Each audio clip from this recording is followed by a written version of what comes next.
오늘은 무거운 이야기를 하려 한다. 우리는 누구나 죽는다. 그래서 꼭 알아야 하는 내용이다. 죽음에 가까워진 노인이든 그의 자녀들이든 우리의 현재 행해지고 있는 의료 현실을 직시하여야 하고 죽음을 대하는 태도를 재정립해야 한다는 생각으로 영상을 만들었다. 지금부터 조금은 귀에 거슬릴 수 있으나 연로하신 부모님을 생각하며 시작하려 한다. 영상을 보고 내용에 공감한다면 구독, 좋아요로 응원을 보내주시기를 바란다. 그리고 우리나라의 의료체계 개편을 위해 각자의 위치에서 목소리를 내어주기를 간절히 바란다. 영상 속 사례는 실제 있는 내용을 각색하였다. 서울 변두리 작은 병원 의사인 내게 어느 날 친구가 전화를 해왔다. 아버지가 어제 갑자기 가래가 끓으면서 호흡곤란이 오셨어. 지금 응급실인데 상태가 안 좋으신 상태야. 의사 선생님이 인공호흡기를 달아야 할지 말지 가족들 보고 결정하라는데 어떻게 할지를 모르겠어서 전화했어. 친구의 목소리는 차분했지만 그 안에 억누른 혼란이 묻어났다. 친구의 아버지는 전립선암을 진단받은 지 오래다. 암의 특성상 진행은 느렸고 몸은 생각보다 오래 버텼다. 1년 전 배웠을 때만 해도 특별히 병색이 도드라지지 않았었다. 식사도 하셨고 가벼운 농담에도 웃으셨다. 그런 분이 이제 폐렴에 인공호흡기 여부를 논의해야 하는 상황까지 왔다. 이것이 현실이다. 암보다 먼저 오는 건 언제나 폐렴이다. 쇠약해진 몸이 가래를 뱉어내지 못하고 미세한 균조차 큰 위협이 된다. 대부분 그렇게 숨이 가빠진다. 문제는 남은 선택이 가족의 몫이라는 것이다. 의료기술의 발달로 생명 연장의 기술은 병원에 충분히 있다. 의사는 묻는다. 인공호흡기를 쓸까요, 말까요? 연명의료를 중단할까요, 유지할까요? 그 물음에 네 또는 아니오로 대답해야 하는 사람은 아버지가 아니라 자녀다. 친구의 아버지는 집에서 돌아가시기를 원했었다.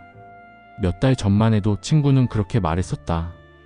무의미한 연명은 원치 않으셨고 가능하면 집에서 가족들과 함께 자연스럽게 보내고 싶다고. 그때 모든 가족들이 고개를 끄덕였었다. 고통스러운 의료 대신 품 안의 평온함을 선택하겠노라 했다. 하지만 막상 닥치면 쉽지 않다. 기계 한 대의 생명이 붙잡힐 수 있다는 희망을 떨치기 어렵다. 눈을 감고 결정해야 한다. 삶을 놓아주는 것이 사랑인지 붙드는 것이 사랑인지 헷갈린다. 선택은 찰나지만 그 찰나는 오래 남는다. 자녀는 자식이 되기도 하고 보호자가 되기도 하며 때로는 신처럼 판단해야 하는 입장이 된다. 부모의 뜻을 기억하면서도 스스로의 감정과도 싸워야 한다. 어떤 선택이 더 인간적인가를 고민하면서 죄책감 없이는 걸어갈 수 없는 길을 걷는다. 참으로 고통의 순간을 겪게 된다. 임종은 결국 남은 이들의 이야기이기도 하다. 병원이라는 시스템 안으로 들어가 보자. 집에서 돌아가시는 거 생각처럼 쉽지 않아. 이미 응급실로 오셨다면 다른 방법은 없겠지. 병원에서 하라는 대로 안 하면 다시 집으로 가야 하는데 그건 안 되잖아. 많은 가족들이 이렇게 말한다. 그 말 안에는 체념과 죄책감 그리고 두려움이 뒤섞여 있다. 지금 이 순간에도 수많은 사람이 같은 상황을 겪고 있다. 부모가 갑자기 상태가 나빠져서 119를 불렀고 응급실로 이송됐다. 그 순간 가족의 선택권은 거의 사라진다. 상급 종합병원은 살리는 곳이다. 그러니 모든 결정은 그 전제를 깔고 돌아간다. 인공호흡기를 달까요? 연명치료 동의서에 서명하시겠습니까? 의사의 설명은 간단하다. 지금은 위급하니 일단 조치하고 나중에 결정하셔도 됩니다. 하지만 그 조치란 것이 바로 죽음을 밀어내는 기술의 시작이다.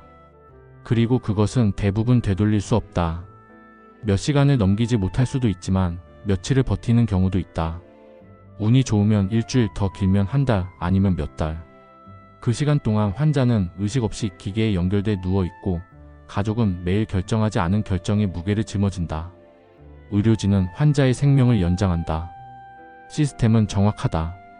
환자는 수동적인 대상이 되고 가족은 죄책감을 감당해야 하는 존재가 된다.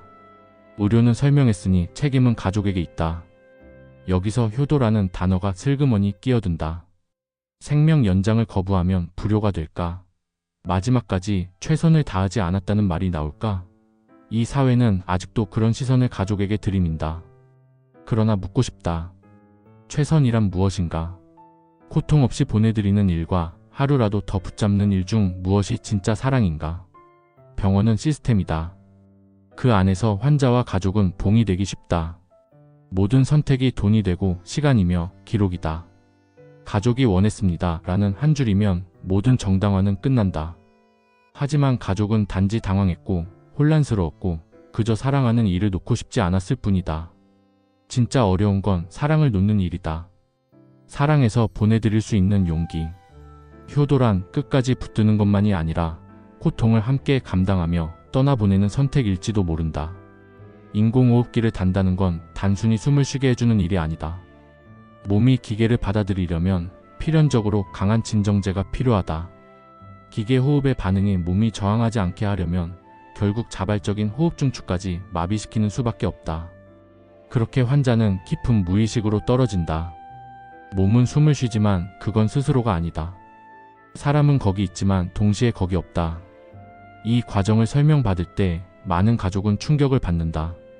우리가 흔히 기대하는 건 이런 것이다. 며칠 정도 인공호흡기에 의지해서 버티고 폐렴이 가라앉으면 서서히 기계에서 벗어나 회복하는 그런 기적. 하지만 현실은 다르다. 대부분의 경우 그 며칠 안에 돌아가신다. 회복이라는 말은 거의 쓰이지 않는다. 그저 더 이상 손쓸 수 없음을 확인하는 시간일 뿐이다. 그리고 그 며칠이라는 시간도 확정된 게 아니다. 상황에 따라 며칠이 몇 주가 될 수도 몇 달이 될 수도 있다. 의식 없는 채로 인공호흡기를 단 상태에서 생명은 기술적으로 유지된다. 문제는 그 시간 동안 환자가 어떤 삶을 살아가는가가 아니라 단지 살아있다는 표시에 머문다는 점이다. 의료진은 설명했다 말할 것이다. 환자의 상태는 위중했고 선택은 가족이 했다. 병원 시스템은 그 결정에 따라 움직인다. 하지만 가족은 정말 알고 있었을까? 이것이 회복이 아닌 죽음의 연장선이라는 걸. 많은 가족이 고백한다. 그냥 당황해서 그 상황에서 어떻게 할 수가 없었어요. 그럴 수밖에 없다. 갑작스럽게 시작된 응급실의 시간, 의사 앞에서 설명을 듣고 곧장 종이에 서명해야 하는 상황. 어떤 마음의 준비도 판단의 여유도 없이 죽음을 앞둔 사랑하는 사람을 대신해 중대한 결정을 내려야 한다. 이건 선택이 아니라 반사적인 반응이다. 그리고 그 반사의 결과는 종종 오래 남는다. 기계를 달았던 시간만큼 죄책감도 이어진다. 그때 다른 선택을 했더라면이라는 생각은 마음을 오래 붙든다. 집에서 보낸다는 말은 말처럼 쉽지 않다.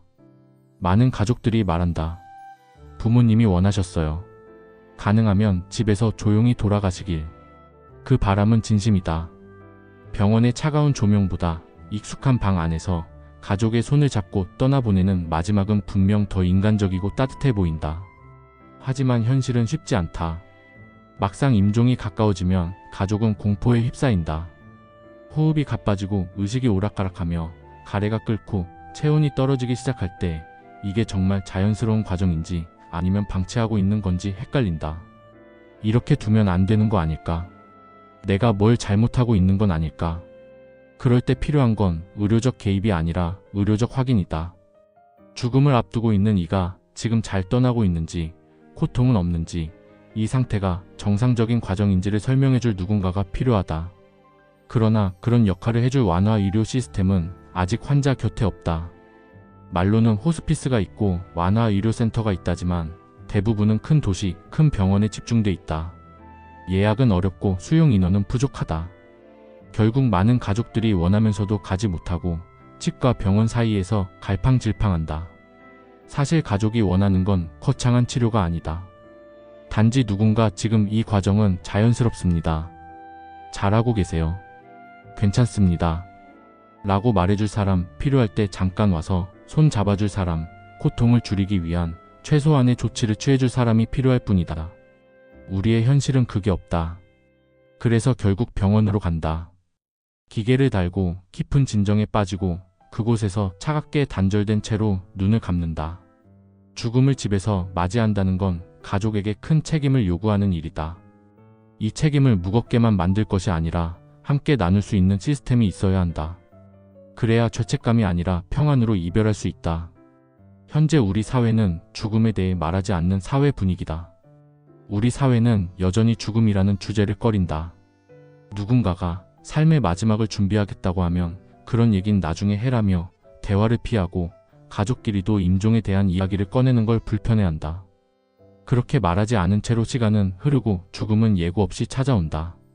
그리고 그 순간 가족은 허둥지둥하게 된다. 결국 급할 때 갈 수 있는 곳은 하나뿐이다. 응급실. 하지만 응급실은 말 그대로 응급의 공간이다. 생명이 위태로운 사람을 살리기 위한 곳이지 죽음을 맞이하려는 사람이 조용히 안식할 수 있는 장소는 아니다. 그럼에도 불구하고 갈 곳이 없는 임종기 환자들은 응급실에 도착한다. 그리고 거기서 시스템은 자동으로 작동한다. 의사는 환자의 상태가 위중하다는 것을 인지하면 소생 가능성에 따라 즉시 치료 알고리즘에 진입한다. 기도 삭관, 인공호흡기, 약물 투입, 심폐소생술 준비 등등. 이분은 돌아가실 분입니다. 라는 말은 시스템 내에서 허용되지 않는다. 왜냐하면 그렇게 판단할 근거도 권한도 명확하지 않기 때문이다. 그리고 무엇보다 그렇게 하지 않으면 그 환자는 응급실에 머물 자격조차 없기 때문이다. 응급실은 생명을 살리는 곳이지 생명이 꺼지는 과정을 지켜보는 공간이 아니기 때문이다. 그래서 임종기 환자는 응급실에서조차 머물 수 없는 존재가 되어버린다. 병원에 와 있지만 병원 어디에도 속하지 못한다. 이 모든 혼란은 결국 죽음을 준비하지 못하게 만드는 사회 분위기에서 출발한다. 삶의 끝에 대해 말하지 않고 생각하지 않고 피하다 보니 마지막 순간은 늘 응급이 되어버린다. 그리고 그 응급의 이름 아래 환자도 가족도 원치 않는 치료의 강물에 휩쓸려 들어간다. 병원에서 의사는 언제나 분주하다. 환자 옆에 서 있지만 실제로는 모니터를 본다. 산소포화도, 맥박수, 혈압, 호흡수 등 모든 것이 숫자로 정리되어 눈앞에 펼쳐진다. 그 숫자들을 해석하고 변화를 예측하며 다음 조치를 고민한다. 그러나 정작 가장 중요한 일, 그러니까 이 환자에게 곧 어떤 일이 일어날 것인지, 이것이 회복의 과정인지 죽음의 문턱인지를 가족에게 제대로 말해주는 일은 잘하지 않는다. 의사들은 대체로 조심스럽다. 희망을 꺾을까봐, 법적 책임이 우려돼서 혹은 단순히 바빠서 여러 이유로 말을 아낀다. 그래서 말 대신 수치가 대화를 대신한다. 혈압은 잘 유지되고 있고요. 산소 포화도는 약간 떨어지긴 했지만 지금 상태로는 경과를 조금 더 지켜봐야 할 것 같아요. 하지만 가족이 정말 알고 싶은 건 이런 거다. 이제 얼마 안 남았나요? 기계를 달면 다시 나아질 수 있나요? 이 상태에서 그냥 두면 정말 돌아가시는 건가요? 이 물음에 명확히 대답해주는 의료진은 많지 않다. 의료 시스템은 죽음을 명확하게 말하는데 익숙하지 않다. 대신 모호한 표현과 중립적인 문장으로 감정을 회피한다. 그리고 그 빈틈을 가족은 혼란과 죄책감으로 채운다. 환자의 상태는 이미 의학적으로 회복 불가능한 방향으로 기울었는데도 가족은 여전히 결정을 미룬다. 왜냐하면 의사가 이제 보내드려야 할 시간입니다. 라는 말을 하지 않았기 때문이다. 모니터의 수치는 말이 없고 가족은 그 숫자의 의미를 알지 못한다. 결국 마지막 순간까지도 무엇이 정답이었는지 알 수 없다. 죽음 앞에서 의사는 치료의 기술자일 수 있지만 그보다 더 필요한 건 말해주는 사람, 안내하는 사람이다. 숫자만이 아니라 인간의 눈을 보고 지금 어떤 시간인지 알려주는 역할. 그 역할이 비어있을 때 마지막 이별은 더 혼란스럽고 더 고통스러워진다. 죽음마저 돈이 되는 곳. 병원은 생명을 살리는 곳이지만 동시에 영리 시스템 안에 있는 기관이다. 생명을 살릴 수 없다면 그 다음에는 치료하는 과정 자체를 판매한다. 임종이 가까운 환자도 예외가 아니다. 아니, 오히려 그들이 더 손쉬운 대상이 된다. 몸은 스스로 아무것도 할 수 없고 판단은 가족이 한다. 상황은 급박하고 시간은 없다. 그때 의료진이 제안하는 것은 언제나 조금 더 해보자는 말이다. 검사를 해보죠. 이 장비를 쓰면 조금 더 상태를 지켜볼 수 있습니다. 이 약물 반응을 확인해 볼 필요가 있습니다.